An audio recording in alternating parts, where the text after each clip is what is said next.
and something that hopefully can impact the game in a positive way. Hope everybody had a great holiday weekend with your family. We certainly did.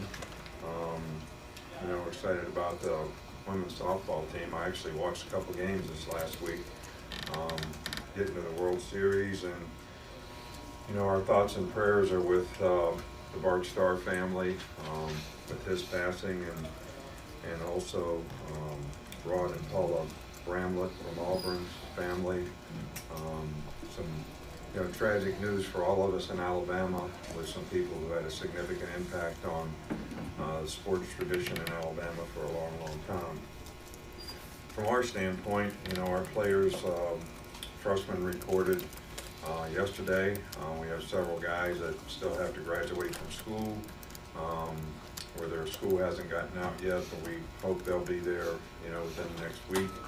Our players are, most of them coming back tonight, between 5 and 8. We actually start summer classes on Wednesday, and you know, we'll start our program on Thursday. And you know, the question is we're not very, who here on our team is really happy with the way things ended up last year? We're certainly not. So, you know, we talked a lot about the Bama factor, playing with discipline, high, you know, standard of accountability and responsibility, and doing your job at a high level on a consistent basis, and everybody put the team first. And, you know, we're certainly still working on that, and we obviously have a plan for how we want to improve based on, you know, what we saw in spring practice from our group. So that's kind of where we're at. Open it up for questions. Is everyone who signed expected to enroll this week? Yeah. Coach, with all the talk about, you know, the items on the agenda, I guess, the transfers, alcohol, and stadiums, what elements of the college game do you feel are the most important to protect? Because a lot of this sounds like pro football stuff that's coming this way, expanded playoffs. Well, you know, I think there's a fine line between, you know, protecting the integrity of college football and understanding that I don't think, as big as it's gotten, that any of us could deny the fact that we are in the entertainment business to some degree. So finding a balance between those two things sometimes is difficult. The things that I focus on is really what affects the players. That's sort of our job as coaches to, you know, try to help our guys be more successful in life for having been involved in the program. You know, help them develop personally, academically, and athletically, so that they have, you know, a better chance to be successful in the future. So, and things that affect that are the things that, you know, we try to focus on. So, you know, you're talking about roster management is one of the things that, you know, comes up a lot here. And, you know, I think it is what it is, but how we manage our rosters so we don't penalize the guys that are left in the program probably is, you know, the thing that I choose to focus on most, and having a program that is beneficial to the player, so there's no reason for them to want to leave. Coach.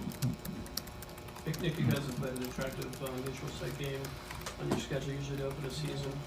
Where do you see Alabama football scheduling, you know, 8 to 10 years in terms of, do you expect it to be beefed up more? Yeah, most of what we've done in the future, I mean, we're still going to these neutral site games, but you know, the exposure that neutral site games gave our program in the beginning was probably an integral part of what helped us be successful in building a program. Because when we did it 12 years ago, nobody else did it. And you know, we played Clemson, and some of those games, you know, really got the program some very positive attention, and you know, that helped us continue to build. But I think the negative of those things is, you know, when you look at your fans and you think about your fans, and we go to a neutral site game, we've been fortunate enough to get in the playoffs. They go to a playoff game, they go to an SEC championship game, they go to another playoff game if you win. I mean, it's really kind of hard on your fans. So you also take something away because you're taking a home game away, at least every other year if you're playing home and home with a good Division I school. So I think you'll see that our future schedules, if we release future schedules, you know, we have home and home with Texas, Notre Dame, West Virginia, Oklahoma. So, and then, you know, the years that we can't do that, we'll probably try to fill in with neutral site games. But I think the dynamic of those games sort of changed a little bit for us. Coach, somebody earlier, another coach, that called the number of people in the transfer portal staggering, and also the fact that a lot of them haven't found a place to land. Where do you kind of stand on this whole phenomenon recently? Well, we've always had to deal with guys that wanted to transfer. You know, now we just have a mechanism for them to be able to do that. And we also have an opportunity for the school to take action against that person in terms of their scholarship. You know, look, I'm for whatever benefits the player. I think that a lot of us think that we have a good program that is actually in place to try to create value for players in their future. And it's not just about playing. I mean, you still go to college to prepare yourself for the day you can't play football. At least that's our philosophy in terms of guys' personal development, guys developing a career off the field by graduating from school. And I think there's so much emphasis now on playing time, that, you know, guys have these visions even when they're in high school because of the attention that they get, that, you know, their college career is just a conduit to get to the NFL. And I don't think that's a good scenario, because you don't go to college with the right sort of, you know, goals and aspirations of what's important and what's going to affect and impact your life long term. So I think some of this stuff is created by all of us. The attention that high school players get now, we've accelerated the recruiting calendar forward. So, you know, guys that are freshmen and sophomores are expected to get recruited. So I still think that development is a really important part of any player's future, and committing to that development personally, academically, and athletically is important. And if we make it easy for them to get uncommitted to that, I don't know how much that benefits them or their future. Do you think it's But there are circumstances where I think, you know, players probably have a situation where there may be a benefit to them going someplace else. Do you think it's happening more?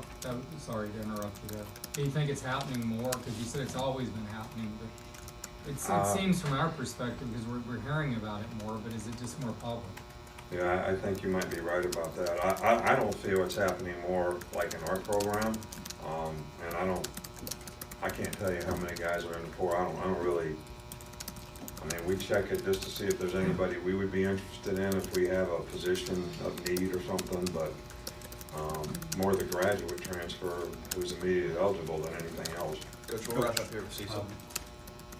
All the questions last year at this meeting were about your quarterback situation, obviously with Tua and Jalen, and just thought I'd ask this year's quarterback situation. How is Tua coming out of the spring? How has he been going into the season?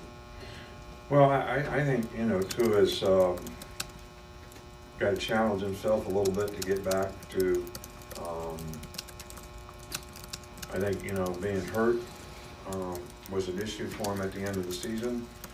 And I think that he has to challenge himself to get back into great shape, you know, and overcome, you know, some of the things that happened toward the end of the year. And I think he should take the perception that he has a lot to prove relative to how we ended the season. I think our whole team fits into that category.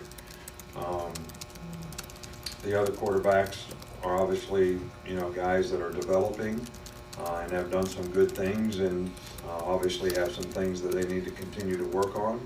And hopefully we'll be able to get them some positive improvement over the summer and then fall camp, and then we'll have an opportunity to get them some kind of experience level early in the season that might benefit them if they need it down the road.